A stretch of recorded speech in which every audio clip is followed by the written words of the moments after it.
A oração tem sido a marca da igreja.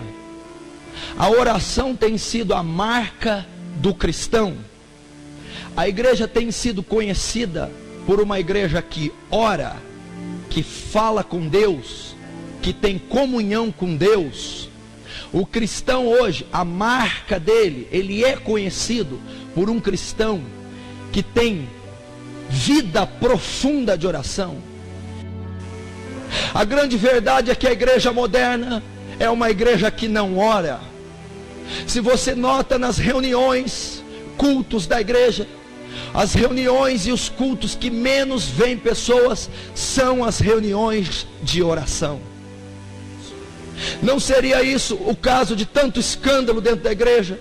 Não seria esse o motivo de não haver mais sinais e milagres da igreja? Não seria esse o motivo da mocidade da igreja estar contaminada, corrompida, superficial, carnal, natural, materialista, racional, lógica? Não seria esse o motivo de o crescimento não ser mais como na igreja de Atos, e a cada dia o Senhor acrescentava o número daqueles que haviam de se salvar? Não existe êxito na vida de nenhum homem bíblico, não existe êxito na vida de nenhum cristão dos séculos passados, não existe êxito na vida de nenhum cristão desse século sem a vida profunda de oração. Não existe, não pode existir. Pode-se avançar a modernidade e a ciência, mas esse princípio jamais poderá ser negligenciado. Ele é o bálsamo da igreja, a gasolina que move a igreja é a oração. Eu não vejo os líderes, os apóstolos dessa época, os profetas e missionários gabaritados, que ficam nos mais luxuosos hotéis, que fazem congressos e gastam fortunas. Não vejo mencionar as orações, não vejo calos nos joelhos, não vejo olheiras de tanto chorar e orar e interceder pelas almas perdidas.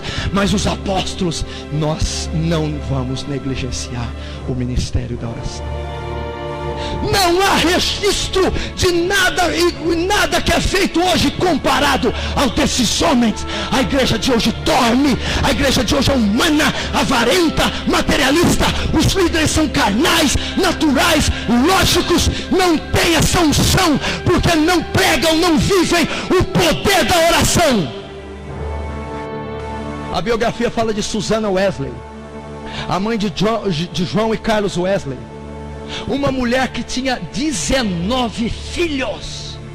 19 filhos. E ela dizia: ainda consigo me trancar no quarto durante 1 hora todo dia para passar o tempo em oração com Deus. Quantas mães que têm 2 filhos não conseguem fazer o mesmo? Quantas mulheres desse tempo não oram 10 minutos sequer? Quantas mulheres dessa noite gastam 1, 2, 3 horas na frente da televisão vendo novela e não se consagram, por isso são fracas e estão em derrota? Qual o segredo dos evangelistas?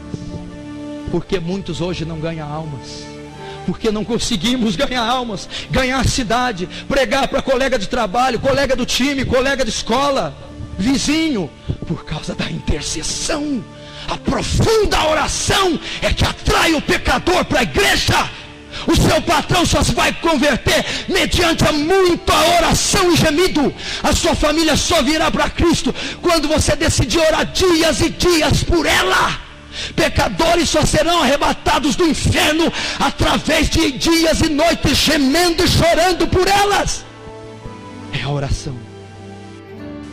John Knox, o reformador escocês, uma das biografias mais fabulosas que já se escreveu. Ele era da Escócia. O evangelho, o cristianismo estava corrompido na Escócia, dominado pela igreja romana. E naquela época de 1550 e pouco, 1558, 55, 59, estava havendo guerra. E o principal inimigo da Escócia era a Inglaterra, regida pelo Império Monarca.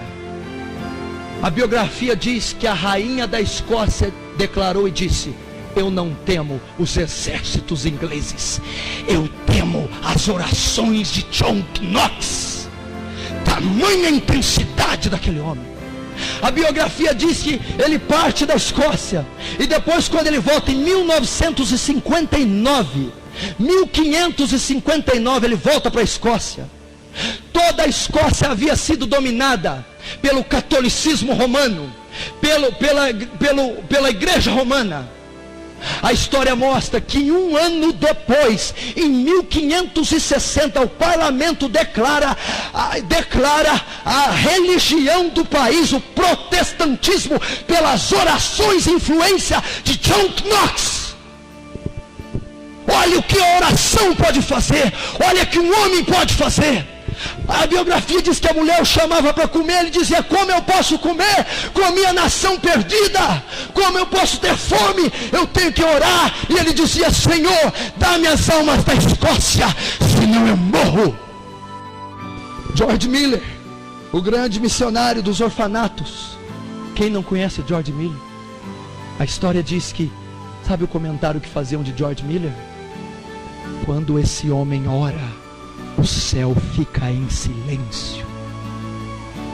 Quantos de nós poderíamos ter um título desse? Quando fulano ora, o céu para ouvir a oração. Ore, gaste tempo em oração. A oração muda tudo. A oração te dá saúde, a oração te dá paz, a oração cura todas as feridas, a oração tira você da dependência química, a oração te dá um novo coração, a oração te dá alegria, prazer e razão de viver.